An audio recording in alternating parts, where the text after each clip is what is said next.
Yikes. We did it again. Around the Clock Records. Sheesh. Dirt Gang. We got another one.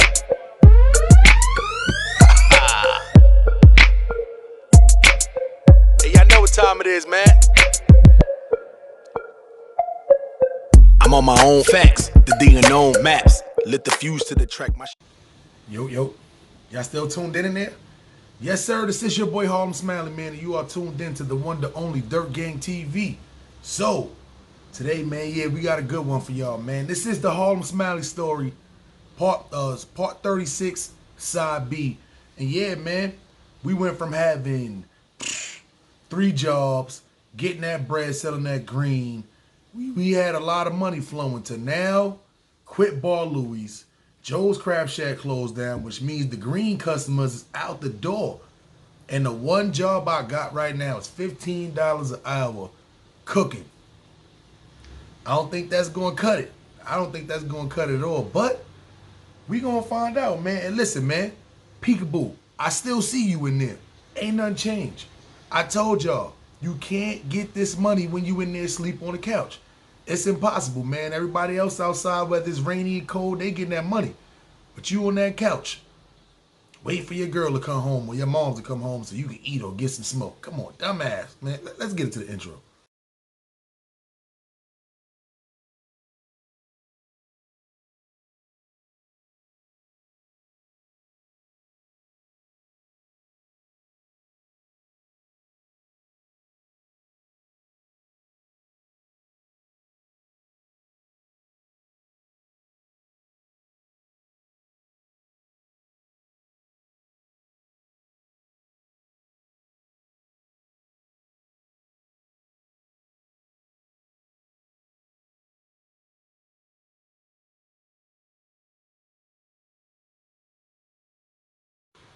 I'm just a Brooklyn Crip from a Harlem set. Show some respect. If not, cuz, put it in check. I'm up next. This is your boy Harlem Smiley.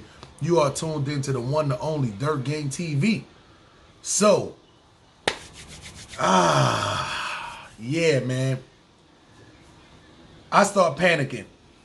I'm not even gonna lie. I start, hold up. It don't matter what y'all smoking on, man. Whether it's an indica, a sativa, a hybrid, that Reggie Miller, the Reginald Jennings, the Helping the Visions, regardless, man, don't smoke the Reggie, man.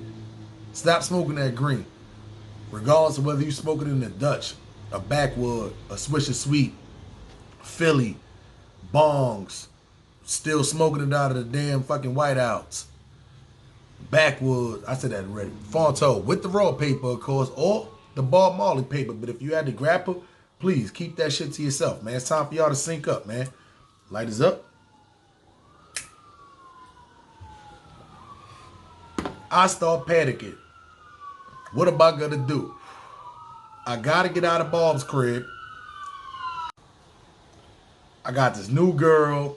I got the kids. Listen, I got a car. I got a lot of expenses. And on top of that, I'm not even smoking a Reggie Miller no more.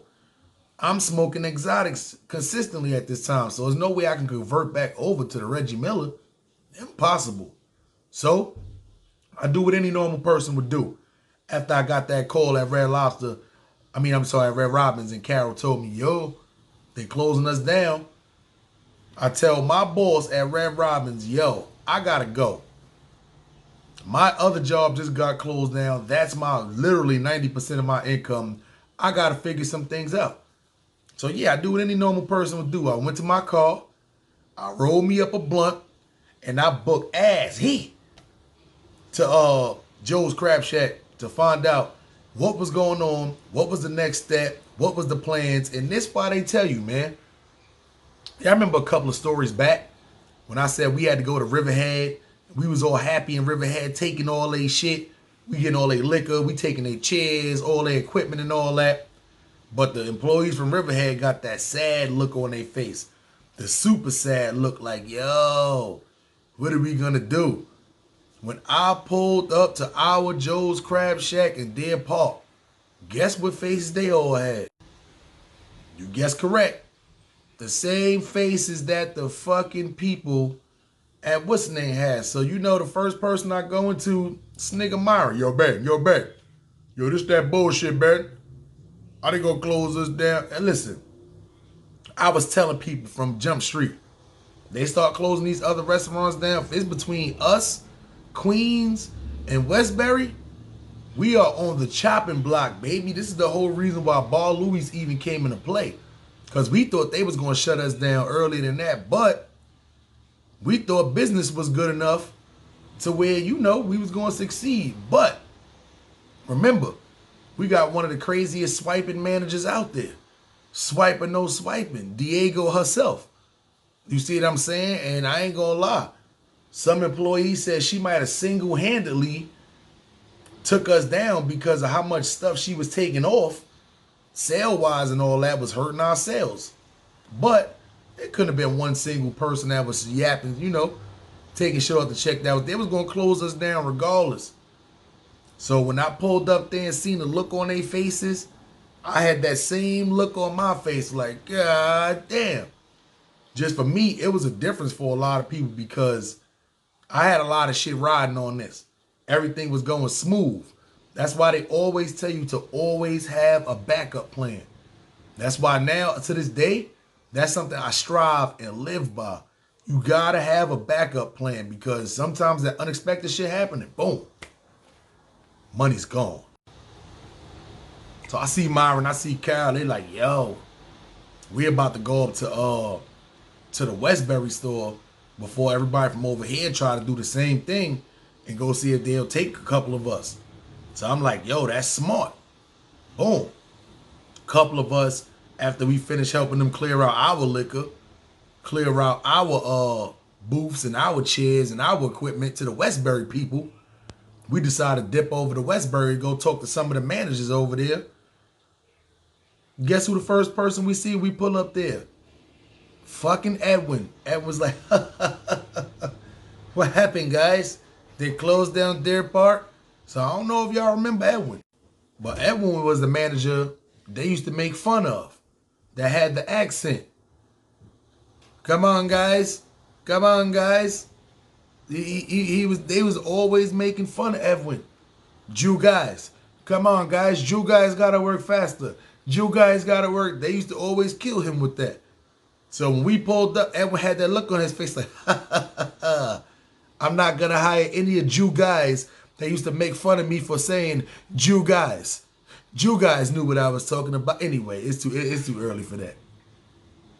So when I pulled up, you're like, listen, I'm going to take a couple guys, but I'm not going to take the whole restaurant. So a lot of guys work hard, no problem. Jew guys, I like Jew guys, no problem. So we went in there, talked to the GM after that. The GM was like, yeah, I know what happened. I'm going to take a couple of hard workers, but I got to talk to the manager, see who's the, you know, who's the elite, who's the best of the best. And here's why I tell people this all the time. As a black man or woman, you must work harder at your job than the average individual. Let me say this one more time. You as a black man or a black woman must work harder than other individuals that's in there. Because when shit like this happens, right? You're not going to be first up on the list. And let me tell you what listen, not all, but let me tell you what a lot of these people was thinking. It's not about who works the hardest when shit like this happens. Sometimes it's favoritism. That's why that saying goes, it's not what you know, it's who you know. You can be the best employee in the whole restaurant, but one of the lazy employees, she done built a relationship with with the general manager because she been there for a while. Or they may go out outside of work and stuff like that and hang out. So now they got a relationship and rapport. Or they may actually be related to one of those people and stuff like that. So now you being a harder worker doesn't mean shit when it's come down to recommendations. There's only X amount of jobs available. Promotion-wise, when it's time to move up somebody for promotion, sometimes hard work gets overlooked because that person may have connections, but you may work harder, but because they got the connections, they're going to go a little bit further. It's not what you know, It's who you know sometimes. But I'm here to tell all black people out here, that shit sometimes only work to an extent. That's why you as a black person, you must go and outwork every other person. I'm not just talking about from a race perspective. It don't matter. Other black people too. You gotta outwork everybody that's in there for you to actually move up to the top. So when they couldn't do no shit like that, hey, I recommend Katie. But what about the big black guy that been running around? You know, I read all the Yelp reviews about him and heard a lot about him. But what about that guy? That happens when you work harder than everybody else in the restaurant. But if you want to just mold in there and come in late, work only when you want to work hard sometimes, but not all the time, trust me, guess where you going to end up at?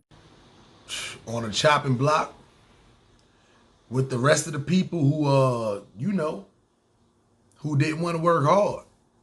That's where you going to end up at. Shit crazy, man. That's why I tell people you can't get no money while you in there on the couch. You know you could have been there. You work one job, but the one job ain't enough for you to get up out of there.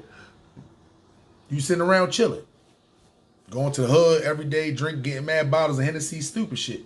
You could have got that second job and been out there working and been up on your feet. But anyway, Red Robin's. I go back to my job at Red Robin's and tell my general manager, like, listen, I understand y'all hired me as a cook and all that.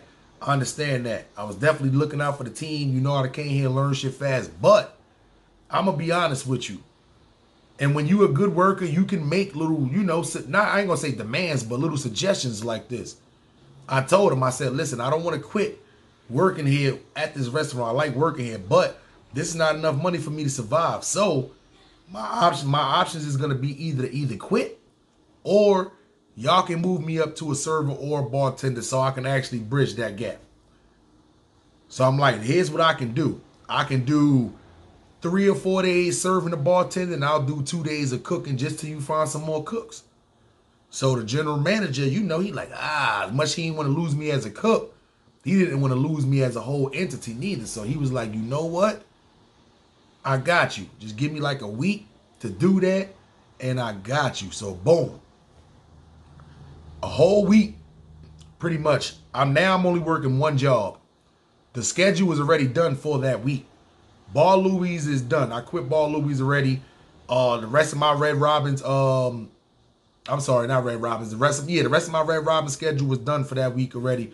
I only got this was like a Tuesday that this happened. Because they always close down Joe's Crab Shacks on Tuesdays. So I was already at work at Red Robin's. So I didn't have work again until Red Robin's until Friday. So instead of me sitting on the couch, chilling, like, all right, something's going to come along. Nah, because remember, we still at Mom's crib. Remember, shit is a little, you know, shit is all right there, but at the same time, I'm not one of them dudes that just chill out, sit down at Mom's crib all day. So I start filling out mad applications for mad different places. So now I got to tell people, man, when y'all out of work, don't just try to fill out 1 or 2 applications. You got to fill out like 8, 9, 10 applications. Because you got to expect like half of those people might not even give you a call back, regardless of how your resume is looking. So you got to have that in the back of your brain. Like, yo, there's a chance half of these people might not call me back. So if you fill out 2 applications, half of those people call you back, that's a very slim chance of you even getting a call back. But you fill out 9, 10 applications, you might get 4 or 5 different callbacks kind of shit too. So, yeah. But it takes time for that. So now it's like me working at Joe's Crab Shack, that was cash on hand every day. Me selling a little green over there, that was cash on hand every day. I don't have no cash on hand every day now. So it's crazy because now, Tuesday I leave work. I fill out mad applications Tuesday night and all that. Now what do? You got to just sit and wait and chilling. So y'all know Mom's house is a no smoking house. So a lot of times it was sitting in the car smoking these blunts. So upon me sitting in the car smoking the blunts, I used to watch movies all the time. But you could only watch so many movies and all that too, especially when your boy send you the link to the movie site. You click the link to the free movie site, and what that shit do? Give your fucking cell phone the virus. Dumbasses. So that's what happened. So now I'm sitting in my car. I'm like, all right. I'm writing bars. I mean, no, I ain't even gonna lie. This time, I'm not even rapping at this time no more. This time, I don't even rap no more, pretty much. You know what I'm saying? So I'm not writing no bars. No, I'm literally chilling in my car. So one day, I'm like, all right, go on my phone. I had to go get a new phone because that shit crashed my phone going on the fake movie site. So when I went up getting a new phone, the new phone had YouTube already on the phone. I said, oh shit, I ain't had to download no YouTube app or none of that shit. All I had to do was create an account. So that's what I did. I'm sitting in my car chilling. Started watching YouTube for the first time. Friday come up. I go to Joe's Crab Shack. And I'm sorry, I go to the Joe's Crab Shack in Westbury. The general manager like, listen, we're going to definitely bring some people on, but we're not bringing a lot of people on. But you, I heard a lot about you. I'm going to bring you on. No problem. He said, I'm going to start you working this Tuesday. All I need you to do is train for 3 days, and then I'll have you on the next week's schedule. Now, I know what y'all thinking. Why we have you train and you worked at the same place? Because it's a different Joe's Crab Shack. They got different table numbers and all that. You got to learn the equipment, meet the people. So, you know. So I'm like, all right, cool, bet. No problem. I got you. I can definitely do that. No problem. I go to Red Robin's. So now I'm like, okay, cool. I got the cook job and now I'm on at Westbury. All I got to do is do 3 days of free work pretty much. And then we back to the money and shit. See what I'm saying? So, boom. I bust out my Friday, Saturday, Sunday at what's the name? At Red Robin's. So, boom. Troy, the manager at Red Robin's, ready like, yo, listen. Next week, we're going to move you up. We're going to do the server thing. And we're going to give you a couple of days cooking. So now I'm like, yeah. So now I'm back to 2 serving jobs. And I can cook for a couple of days. So now I get a little bit of paycheck. But now my cash everyday money is pretty much, it's not fully back. But, you know, it's way better than just $15 an hour. Good money. So boom. Monday pass, I chill. Watch a little YouTube. See what I'm saying? Good money. Tuesday come up. I go to Joe's Crab Shack, Westbury. He like, all right, boom, cool. Here we gonna do. You gonna do these couple of days of training. Next week, I'm gonna put you on. So he put me on training for Tuesday night. So I worked Tuesday morning at Red Robin's. Tuesday night trained at Joe's Crab Shack, Westbury. Wednesday night trained Joe's Crab Shack at Westbury. Thursday night trained Joe's Crab Shack at Westbury. Friday night worked at Red Robin's. Saturday night worked at Red Robin's. Sunday night worked at Red Robin's. Now the Monday come up again. So now I ain't gonna lie, I'm tired as a motherfucker. You see what I'm saying? So I'd have been working, you know, but it's good money. Monday come up, I chill. I'm like, all right, boom. Now I get to start working at Joe's Crab Shack, making my own cash and stuff. Manager called me Monday afternoon, like, yo, I got you set up this week. I'm gonna have you working, Tuesday nights, Wednesday, Thursday, and I'm gonna have you working Saturday, Sunday mornings. Boom, I could work with that. You see what I'm saying? Because Joe's Crab Shack, Red Robin's was at nighttime. I could work with that. Tuesday morning, I go to Red Robin's, do my regular shift. I'm in there mad early to morning, bust it out, cool. I get the call from Edwin. Hey, Bing. Edwin, what's good, son? You working late? I'm about to start my first shift there today. Oh, no, you're not. They closed us down, too. What? Yeah, I'm sorry, buddy. They closed us down, too. What? So you mean to tell me Joe's Crab Shack in Westbury is closed down? Come on, son. You gotta be kidding me right now. I am scalding hot. Scalding. Yo. On top of me being scalding, I didn't get a call back from any one of those jobs that I had filled out applications for at that time. No call back yet. I'm scalding. Super tight.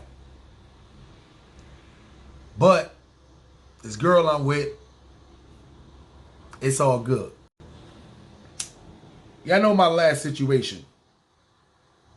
I was messing with a girl, 4 kids, no job, no ambition, cool person. Not even gonna try to like super shit on her like that, but that was the only problems. No goals, no ambition, didn't want to work, wanted to just get free shit off the system all the time. This new girl I'm with is the exact opposite. She had no kids, had ambition, had 2 jobs, and the biggest part about it was she wasn't somebody who liked arguing. A lot of times you get with these girls and they feel like arguing makes the relationship strong. They want to argue all the time. Little stupid shit, little dumb shit. We got to argue. This new girl didn't like arguing. So, I had to sit there and think. Like, listen, is this the way you want to go with the full route? Because the last girl I had that I even compare her to was the one that I felt like they had got away in the beginning. They was almost like very similar in looks and their ambition, the brain pattern, everything was just very similar to them two. So I'm like, damn, do I want to make that mistake twice? I'm like, nah, son, nah. We're going to definitely take this one serious. We're going to take this one to the top. Only problem she had was her living situation too. She was living with somebody that was a friend. The living arrangements got a little shaky because the lady had a couple of kids. You know what I'm saying? So, it started getting a little bit, started getting a little bit tight in there. Especially because, she wasn't pretty much allowed to like bring guys over to the house, which is respectable. So it got a little shaky in there. So in my situation, mom's crib, I love moms to death. We in there cool, comfortable, but she's deep out in Long Island. Where I work at is all the way in Nassau County now. My girl in a bad situation living wise. I'm in a situation to where, not really bad situation, but it's a little far. And I can't smoke in mom's crib. So when we used to chill on the weekends, I used to get like a room for like Friday, Saturday, Sunday. But we started realizing it was easy for us to get back and forth to work like that too. Because she doesn't have another job right now at Joe's Crab Shack. Only thing she's working at is Red Robin's. So we both pretty much working at Red Robin's right now. So the goal is to just, listen, we both at Red Robin's until somebody come through, let's just take it to the top. So we like, all right, so that us being in the hotel Friday, Saturday, Sunday started to turn into Mondays. Then like, all right, we here, we might as well stay for Tuesdays. Next thing you know, it's like 2 weeks pass by and we realize, like, we in there. Here's the crazy part. The whole way of how the whole hotel shit started was because when we was in there, it was a big ass snowstorm. And the snowstorm was crazy. So it had like jobs wasn't open for like 3 or 4 days. Like you couldn't really like move. The first time it was like, it was a crazy amount of snow. So even for the plow trucks and all that to even get out and the salt and all that, it took like a day or two for that to even happen. So shit was all shut down as far as like jobs and all that shit. Us getting around. So that's what happens. Like we actually kind of got like snowed in there. But then we just see ourselves just like, all right, well, just, fuck it. It was $100 a day. But the weekends, especially Friday, Saturday, was a little bit more. So we found ourselves being in that hotel from going Friday, Saturday, Sunday, getting snowed in to where now we done been in there for a month. Yeah. So I did the math in my head. I'm like, oh shit, we done been in here a month straight. Like literally every day. Like, not even missing a day. Like, literally, like, that was sleeping spot for a whole month. Go pay for the room, fuck it. Did the math in my head. That shit was $2,700 and change for the month. So I'm thinking in my head, like, even though this is a little quick, this is moving very fast. Especially because I just got out of a relationship. She had just got out of a relationship. I'm like, this is moving fast. But at the same time, we gonna be in here on this living arrangement shit, no arguing, you know what I'm saying? Like, shit is all right. But for $2,700 and change, yeah, we might as well just go get an apartment. Like, there's no sense us paying $2,700. We might as well get an apartment. So, you know, when you get an apartment, you got to actually find a place. Then you got to look at the place. Then they got to clean the place. Then you got to sign the lease, the money and all that. So, long story short, we decided, yeah, we're going to get this apartment. But it still took another 2 months after being there for a month for us to get the apartment. So, we end up being in a hotel for 3 months. When you work with a person and you living with that person, but in the same time, you living with them in a small space, you get to know that person very well. You get to see that person like all the time. You see what I'm saying? So you learn all their tendencies. There wouldn't be no able to fake anything. So we actually got to learn the real person, who she was, who I was. And come to find out, it was just all right. It was all right, especially enough for me to be like, yeah, let's go ahead and just get the apartment. Because, you know, listen, I'm one of them ones where you sign the leases and all that. Like, that's a big step to just say, all right, I got to break up with this girl and just say, fuck it. And be like, nah, I don't like breaking leases and all that shit.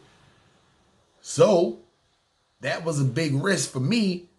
But on her end, too, she had to make sure she knew who the fuck I was, too. Because what if I was just cool in the daytime but one of them crazy niggas at nighttime? What she discovered that?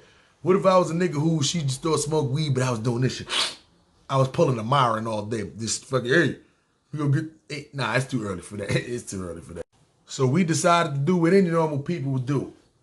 Go to Red Robin's and try to take over the world. It's Pinky in the brain. Yeah. So that was the goal, because we like, fuck it, right? I had 3 jobs. She had 2 jobs, which 3 of those, we had 5 total, along with your little side money. Side money got cut short. 3 of those jobs got cut short. But you realize when you got like a real teammate, a tag team partner, you know, it's like it's easier because then it's like, yeah, your one job and her one job, but y'all can combine like Voltron and y'all be a strong force to do that. So that's what happened. That's what ended up happening. I ain't getting no call back from none of them jobs that I filled out for. She didn't find another job. We was both at one job apiece, but combined, we was good money. I had a car. We had a place now. After 3 months of living in the hotel, we found a place in Nassau County. Wasn't that bad. We was paying $1,500 a month for a 1-bedroom. So I know what y'all thinking. Damn, $1,500 a month for a 1-bedroom? Yes, in New York, that's what you pay for 1-bedrooms. You know what I'm saying? Especially on Long Island. But at the same time, remember, we was paying $2,750 to stay in the hotel. So for us, it was like $1,250 cut short. You see what I'm saying? And we was closer to the job. And it was good because now we had space, because it was a nice little size apartment. So we had space, we had a vehicle, we had jobs, we ain't had no arguing. Shit is going good. You know what I'm saying? Shit going good like a mug. Red Robin's is a super cool place to work at. Just like any other restaurant, it's mad fun inside of there. It's mad fun inside of there. So now throughout the course of the time, I done been with this girl for some time. She done been working at Red Robin's like way before I even been working there. So she know everybody that works in there. So therefore, you know, me being a person who I am, of course I end up becoming super cool managers inside of there. some of the girls inside of there, which is mostly her friends, some of the dudes inside of there. So, you know, it was a place in Westbury. Westbury is kind of a upper class neighborhood, if you would call it. You know, it's an upper class neighborhood. So it got a lot of restaurants inside of there too. But when you go inside the restaurant, it's a mixture. You see Mexican kids, Puerto Ricans, Dominicans, black kids, whether they could be Jamaican, West Indian, just straight black, Guyanese. You'll see white people in there, Asian people. It's very diverse. So this is a job to where I'm like, okay, cool. It's black people in work in the kitchen, but the gang-wise, not too much gang inside of here. You see what I'm saying? But that's only because nobody's pretty much talking about it for the most part. But as you get in there, start working with people for months and months, shit start coming out. You start noticing shit and all that. So, you know, throughout the course of the time me being there, I noticed it was one Crip that worked there besides myself, and another blood dude that had worked there too. But, you know, when you grow up in the 90s, you was never really taught to, you know, if they wasn't your family as far as like being blood members, then you couldn't really trust them on that part. So it was like, my other man, Chris, man, and salute to my guy. My guy's from Insane, man. See what I'm saying? So me and him gravitated to each other very quick when he found out that I was Crip and I found out he was Crip, because, you know, you being around people, you being at work, you don't just come out and be like, hey, yo, you in the gang. You don't do no shit like that. But as you start talking to people for time, you start getting comfortable with the people. You start saying selective words, start catching on to shit. So, you know, that's how it goes, man. So, you know, yeah, me and Chris got mad cool with the blood dude. He was cool. But it was like, he would do shit like flag at work. You see what I'm saying? You know, so it's like, I always had the misconception of him like, all right, cool. He was just like one of them out there kind of, you know, dudes or whatever like that. So I used to like kind of just like, you say what up to him, but keep away from him at the same time. Because, you know, once again, we more close to his neck of the woods because he from Hempstead. See what I'm saying? So shit crack off. He got the, you know, he got closer people. You see what I'm saying? But once again, we on this money mission. So niggas not even thinking like that at work. But if it goes down, you know, you always got to keep it in the back of your head. But come to find out, not only was I misconstrued because this dude was mad cool, but on top of that, he was the plug. See what I'm saying? He had what I was looking for. Now I'm saying, listen, the good. He had what I was looking for. You know what I'm saying? So, you know, I had to, you know, not get cool with him, but at the same time, cool enough to where, you know, he'll want to give me the good prices and all that. So, that was the first intentions. But actually being around this guy too, it's crazy because if it wasn't for him, I really kind of I wouldn't say that, but he helped me to get into this position I'm into right now. You see what I'm saying? So upon, you know, talking to him, not only do he got that, he draw, you know, he's trying to like get into merch and make t-shirts and stuff like that. So I'm like, oh, that's crazy. I'm like, yo, like, you got to like take that somewhere. I understand, you know, you running around with the gang shit, but you got to take that shit somewhere, because I always wanted to draw, but I could never draw. I'm going to be honest. Like, I could never draw.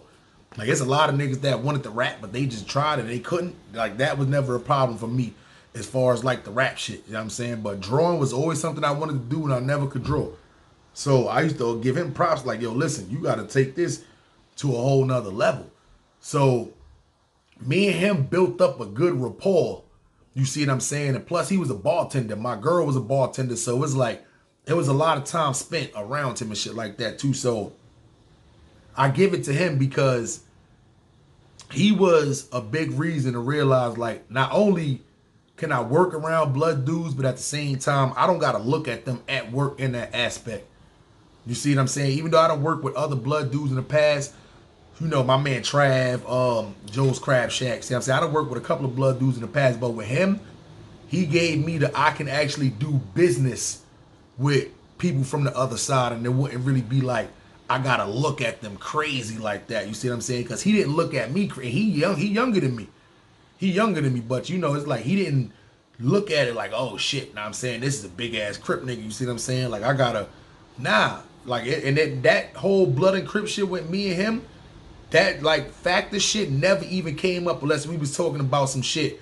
Like, you know, I would put him on about a lot of shit. You know, he'd be like, yo, what's the, you know, you being in New York, living in Cali, like how that shit go kind of shit. But other than that, it was never no disrespectful blood and Crip shit between me and this nigga. So now upon talking to him, he like, yeah, what I'm gonna do is my boy got a YouTube channel, and that's why this drawing and shit too. He be asking me to draw him stuff that he can put on his YouTube channel. He was like, I don't, even be on YouTube like that, but he got like 1,000 people watching him and following him and stuff. So, he be shooting me like, $30, $40 to make him stuff, and I make him stuff like this. See what I'm saying? So, and it be shit looking like this behind me. You see this little Grim Reaper shit? It be shit that be looking like that and shit. So, so yeah. So he like, I draw him up shit, and he what's the name? So now he want to take it to where he want to sell merch. So what I'm doing is now I'm making him drawers and stuff, and we're actually getting it printed on shirts and stuff like that. And he like, yeah, he's like, I'm doing the work, but he's selling it through his YouTube. So I'm like, damn, you can do a lot of shit on YouTube and all that shit. I'm like, damn. So, it's like me now just like really trying to get into watching the YouTube form. I'm like, oh, okay, you can do shit like that. Good money. So I come across this, so I go home that night, grab some bud, go home that night, do what any normal person would do, sit down, roll his blunt up. And I come across this YouTuber called DJ Ghost. And I'm like, damn, that name is dope. You know what I'm saying? DJ Ghost. I'm like, like ghosting in New York. It's like you ghost somebody, like anyway. So I'm like, all right, cool. Let me click on this. And there was a family vlog. It was I'm trying to remember which vlog it was. It was a family vlog that he had did. And I think that was the first time you was actually might have seen his sister Taisha on that one. If I'm not mistaken. And I seen that, I was like, oh shit, this shit is dope. Like this dude, like he just, vlogs his family and shit like that. They just be chilling. Cause I know my family, we do a lot of that. You see what I'm saying? So shout out to Stats 280, man. He just came in, we put my uncle to rest, and he came and hung out with the family and shit afterwards and shit. So my family is like that. We got like a lot of like funny shit that be happening too. We be going out to eat, bowling alleys, just parties, just chilling and stuff. Like we got that family that's like that. So his family was like that, but he was recording this. I was like, yo, that's dope that he do that. So I end up going all the way back to like his first his first videos. And at first what I was watching the family vlogs. Like I wasn't watching none of the by this time he was making like reaction videos and all that stuff. But the family vlogs used to intrigue me. So I went back to the beginning on like some Netflix binge watching shit and watched his first video. And I noticed from when he first like started doing his first YouTube video, he had like, everything was just different. The quality of the camera, the way he dressed, the way he talked. He had like no jewelry. I think he was in like a 1-bedroom apartment or something like that. Yeah, it was, you can tell from where I started watching, then when I went back and started watching, I said, okay, cool. I like this guy. So a lot of things he thrived off of was starting from the bottom and working your way up. That's one thing I seen him do, was like, I'm not seeing no other YouTubers shouting him out or nothing like that. And at this time, it's like, I'm noticing the difference. So I started watching DJ Ghost. So now I'm taking all the shit that I'm seeing from DJ Ghost, and then I'm hearing the shit that the other blood dude is telling me from Red Robbins. And I'm thinking in my head like, yo, is this something that I can do? Now, let me tell y'all a little bit of something about me. I'm not a person to where I had Facebook. Before Facebook, I had MySpace. Before MySpace, I had AIM. I wasn't really one of those people to where I was on them shits all the time like that. Like I never had an Instagram before YouTube. I never had a Twitter before YouTube. I didn't know what the fucking Big O was. I really didn't even know, wasn't even watching YouTube. You see what I'm saying? I hear about shit like 6-second Vines, but I wasn't watching shit. Like I wasn't computer savvy at all. I was never the person to have like the newest phone that came out. You see what I'm saying? Like me, it was like, okay, when the chirps was out, sidekicks and shit, beepers, you know, shit like that. That's when I was actually, you know, getting like newer stuff. So once it got older, it was never any intent to even like, you know, get any social media or anything like that. So when I actually decided like, oh, okay, this is something we can do, I can do, this is cool.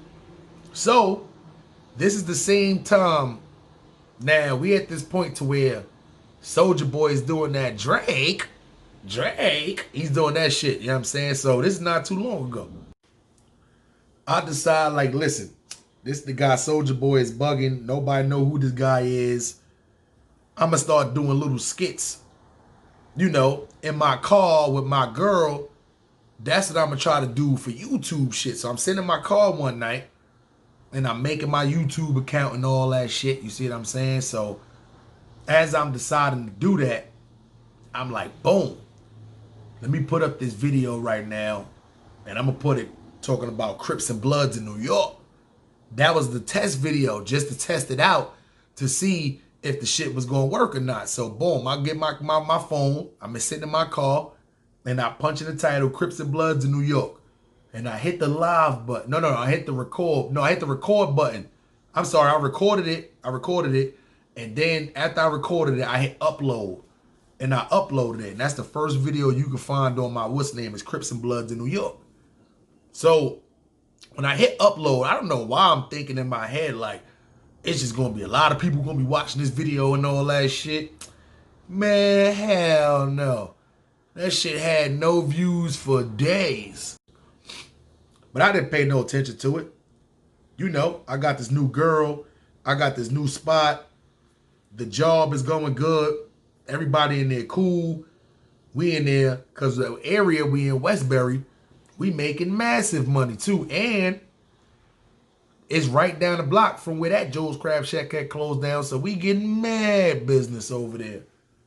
So everything running smooth, but you know how I am. You know how I do. I told y'all, as any black man in America, you got to go in these jobs and work harder than everybody else. So that's what I do. So now me being that I started working in the kitchen, me being a server, my girl being a bartender, I pretty much know all three aspects now.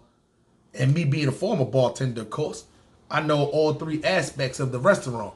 So I go to them like, listen, manager program needs somebody. What's good? And I'm saying, holla at your boy. So it's very bold for you to go to a place after like a little bit over a year and request to be put in a manager program, unless you're going in, you're outworking everybody else. You want to have it to where when they think of who should we bring up as a manager, fuck him being here for 10 years, 7 years, 5 years. If this guy been here 1 year and he knows more than these people that been here for 10 years, why not move that person up? That's how I think in my head. So it's people who've been there 10 years and all that too. I'm outworking them like crazy. I know way more than them because I didn't sit back on the couch not getting no money. Nah, I went in, I studied, and I learned all the positions to learn that shit. Now, making yourself expendable. So when it comes down to making job cuts, your name is not even being mentioned. Okay, we got to cut 10 people, but we only got 15. Well, we ain't cutting Ben. We ain't cutting Raheem. We ain't cutting Joseph. We ain't cutting Shakia. And we ain't cutting Rachel. Everybody else, y'all got to go. You see what I'm saying? So when it comes down to it, we need managers in here. We might promote within. Who do we want to become a manager? This person 10 years, 7 years, but nah, that guy that been here for a year, he only been here for a year, but his numbers is higher than everybody else. He knows more than the other people that been here, and let's be for real, he works harder than the rest of them. So I get it. I have a meeting with the general manager. Then I have a meeting with the director of operations. And out of 4 choices in there, which my girl was one of the choices, it was between me, the blood dude, who I was telling y'all about, my girl, and then somebody else that was in there. So out of those 4 people, they was looking for 2. The blood dude and my girl didn't get selected. Me and the other guy who was in there, my guy Ken, we end up getting selected for the program. So now, even though we both selected this program, I'm good. I'm happy for him. Nice black man, good. But at the same time, me and you equals right now. Now I gotta outwork him because now we both the training managers now. But now I gotta outwork him. I can't have him to win now. If they looking like, all right, well, we only need one manager and one gotta stay training now. I gotta outwork him now. So that's what I'm doing. I'm out here, I'm going crazy with the hours. I'm doing manager work. You know what I'm saying? I'm serving to keep up my bread. I'm doing kitchen stuff still, but then the kitchen stuff just slowly evaporated after I became a manager. But I got to outwork him now. You see what I'm saying? So, but now I got this YouTube shit flowing. Go look at my earlier videos. I'm sitting there. I'm doing skits. Me and my girl in the car doing skits. I played for basketball, men's leagues. I'm in there taking recordings of us. You know, we winning championships and all that. I got recordings of that. I'm at the train station, freezing outside in wintertime in New York, talking to people at the train stations. I'm doing mad little YouTube work right now. Good money. But when I say I was stuck on 18 subscribers, I was stuck on 18 subscribers for mad long. And I'm making mad videos. Videos is dope. But I still got 18 subscribers though. So now I'm thinking in my head like, nah, I got to do a little bit something different. This ain't working. Now I start promoting my YouTube channel on Facebook. Now I'm doing a little bit more research on YouTube. I'm watching DJ Ghost. He's literally like the only YouTube I'm watching right now. Because I started from his first video and was working my way, you know, back through the what's name too. So, you know, I got a little time. DJ Ghost the only like YouTube I'm watching at this time. Because I'm not somebody who's been on YouTube. I ain't know you can go live on YouTube at this time or none of that. So, upon me watching DJ Ghost and starting up my YouTube, I'm like, y'all got to do something different. So, what I decided to start doing is, right, I seen that movie, The Waiting. I know a lot of y'all seen that movie, The Waiting. That restaurant is spot on. Well, that movie is spot on with a lot of stuff that goes on in restaurants. I don't care what restaurant you work at. It's a lot of stuff that goes on in restaurants. A lot of funny stuff, too. We ain't talking about funny like that, but we talking about laughter-wise. It's crazy stuff that goes on, whether it's relationship-wise, servers dating servers, and cooks dating cooks, and even beyond that and all that stuff like that. It's a lot of stuff going on in restaurants. So I'm like, listen, what I can do is I can get a little bit of this footage that goes on in this restaurant. We be good money. You see what I'm saying? So I got 18 subscribers. I'm trying to just get some different content out. So I'm saying, boom, put my little phone up there. I can record what's going on. Remember, I'm not going live. I'm just recording. I can record what's going on. Boom, boom, boom. Catch some footage is good. So I do that. So for like 4 straight days, there's literally like nobody really even knowing what's going on. So what I would do is too, I would have like 5 hours of footage recorded. And I would just literally like, it'd be like 20, 30 minutes of nothing. I'll erase that, grab like a nice 2 minutes of laughter, erase that, yada, yada, yada. So now people are starting to actually catch on to that we're doing videos and that I'm doing videos and stuff in there. So now people, it goes from where nobody's even knowing the camera's there to it. Now people's coming in front of the camera like, the girls is running in front of the cameras and they twerking and shit. You got my boy Chris, he's going up, throwing up C's and gang signs and all kind of shit. The blood nigga come over there throwing up his shit. Niggas coming making jokes. So now it's starting to get funny footage on there now. So now it's like I see myself going from 18 subscribers. Now I got like 30 subscribers. I'm like, oh, we in there, baby. 30 subscribers, what? We in there. See what I'm saying? So I'm like, yeah, this is good money right now. This little footage is working. Because I'm taking them home, busting them down, making videos. This footage is working. So now time is passing by, but I'm not doing that like every day I'm working. I'm doing it maybe like, because now I'm getting so much footage I don't got to record it every day now. I don't got to hide the camera. See what I'm saying? So I'm doing it like one time, but at one time I'll get like 2 hours worth of footage, but I can make like 3 or 4 videos off that shit. I'm doing this for months. Still nowhere near 100 subscribers yet. My shit is literally 32, 34, 41. I'm like, oh. There's one lady come to my table one day. I'd have been YouTubing for months. I'd have been at Red Robin's almost like 2 years now. See what I'm saying? So she come to my table. She's like, hey, don't you got a YouTube channel? I seen some of your videos. They super funny in here. I'm not even gonna lie. Y'all be doing some crazy stuff in here. So as she said that, we had this one manager that had just transferred over there. He ain't just transferred over there. He been over there for like maybe like 2 months. But I seen the look on his face, and then he looked at her and looked at me. And he's like, Week later, I go do my little week, you know, my little once a week. What's the name? So he see me set up the camera and all that. So he like, what's that? I'm like, yeah, I do YouTube. I'm just trying to show people, you know, what goes on in the restaurants and all that. He like, all right, listen, I don't care if you do that, but I need you to keep me out of the camera if you could. So I'm like, no, listen, you got warrants or something, big baby. I don't understand. But other than that, no problem. But what I do is not live. I go home, I record it, and then I edit the stuff up. What I could do is I could take all the parts when you walk by and stuff like that. So he was like, all right, cool. You see what I'm saying? No problem. He's a manager. Remember, I'm a manager, but he's like a full-time manager. Me, I'm a manager. I'm like a when needed manager. Like most of the times I'll serve, but when they need a manager, that's when I'll go in there and do managerial duties or whatever like that. So, you know, to him, I was a threat because I was so good as a manager.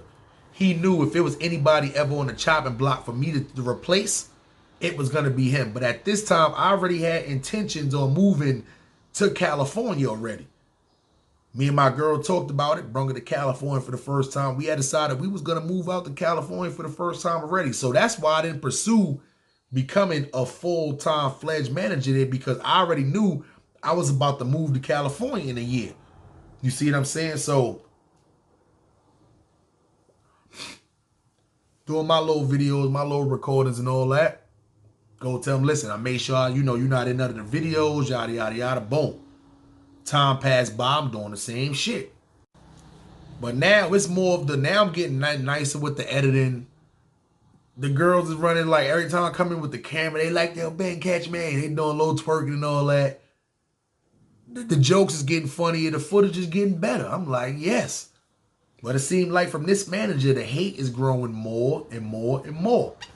Me being naive to the game, not being a student of watching the YouTube and what's going on YouTube and the do's and don'ts of YouTube, I'm just sitting there just chilling.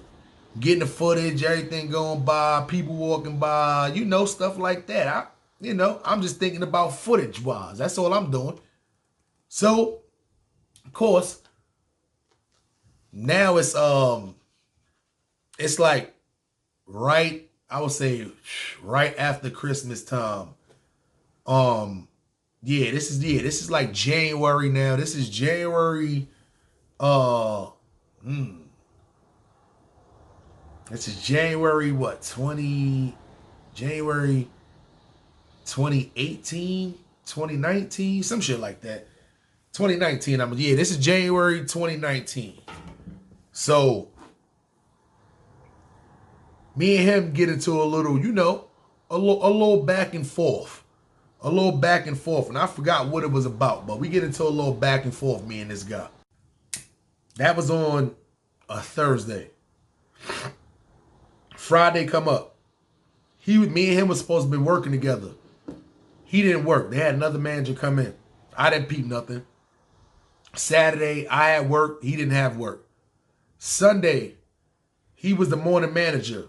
I was the cook helping out at that time, but then at nighttime I switched over to be a manager. I did a double shift that day.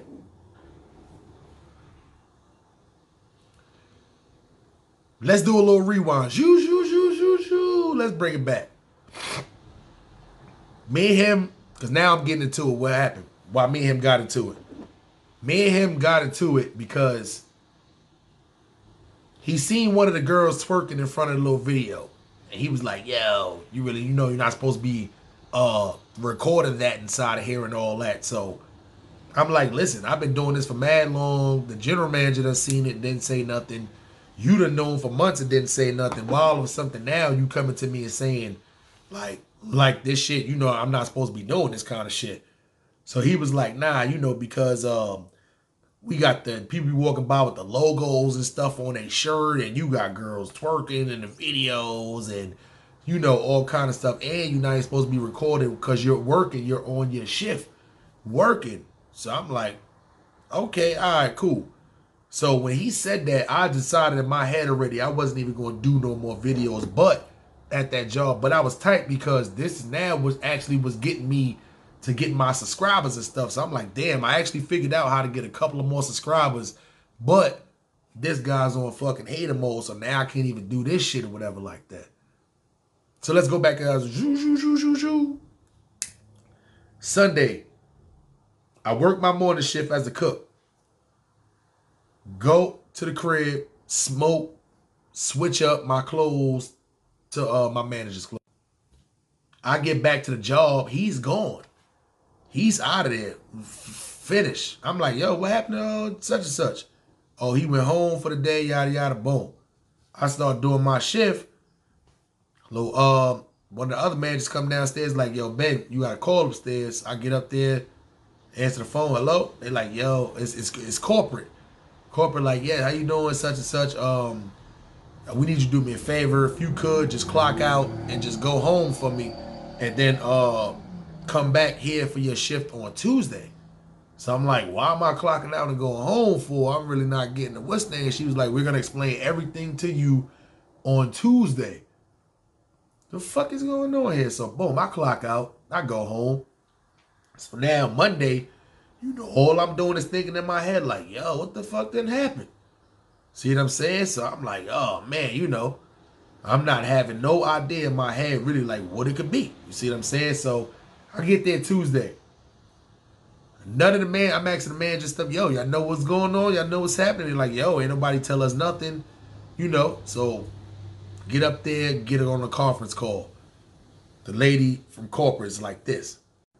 She like, yeah, so it's been brought to our attention that you do YouTube, but you've been doing YouTube and you've been doing YouTube while you've been at work. So I'm like, yeah, I didn't know that I couldn't do that. Once the manager had told me, I stopped doing it. So she was like, oh, okay, cool. Well, do you still have access to the videos? And I'm like, yes, I have access to the video. She's like, listen, are you able to take the videos down? So now at this time, I'm like, take them down for what? She like, because, you know, it has our logo inside of there. You have girls during work, during shift. They're actually like, you know, she said shaking their butts. People is using derogatory language, and it's happening while you're on shift, yada, yada, yada. So, you know, stuff like this. So I'm like, yeah, I didn't know. You see what I'm saying? So, yeah, no problem. Y'all need me to erase the videos? I can do that shit right here. So she's like, all right, cool. Go ahead and erase the videos. We're going to go on hold real quick. So they go on hold. I grab my phone. I erase the videos and all that shit. She comes back from off hold. Like, as if, you know, I'm thinking she looking at my YouTube channel right now, seeing the shit's deleted, whatever like that. So she like, yeah, the video's deleted? I'm like, yeah, I deleted the videos too. So she goes back on hold for like 30 seconds.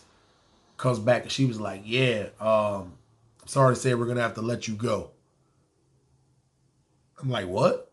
They're like, yeah, we're going to have to let you go because, you know, it's going to look some kind of way. Really, we could have sued you, or we could have sued you, but, you know, you're one of our employees. We didn't want to do that, but we're going to have to let you go because you was doing YouTube videos while you was on the clock, and they was using derogatory language, and girls were shaking their butts, and yeah, we're going to have to let you go.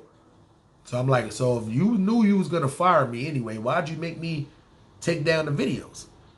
So she was like, because we really could have sued you, but we didn't want to do that. So I'm like, so if I told you I wasn't taking down the videos, y'all would have tried to sue me then. She was like, yeah, pretty much, you know. So I'm like, so me keeping my job was never an option. I'm like, I've never been written up before, nothing. So me keeping my job is not an option. She goes, no. So now you mean to tell me I went from having 3 jobs, selling bud, to one job closing down. I quit one job, working at another job, had to work my way up for the last 2+ years to get to that point to where I was a manager, got an apartment, car, girl, the kids, all that, to where having a YouTube channel that didn't even have 100 subscribers, you mean to tell me now I'm fired for doing YouTube and I got no job and making no money off of YouTube? I just got fired from being a manager job. I'm talking about making over $1,000 a week, to where now all I am is literally just a YouTuber with no job. I'm Bullets Gotti. I'm just a Brooklyn Crip from my Harlem set. Show some respect. If not, cuz, put it in check. I'm up next. Your boy Harlem Smiley.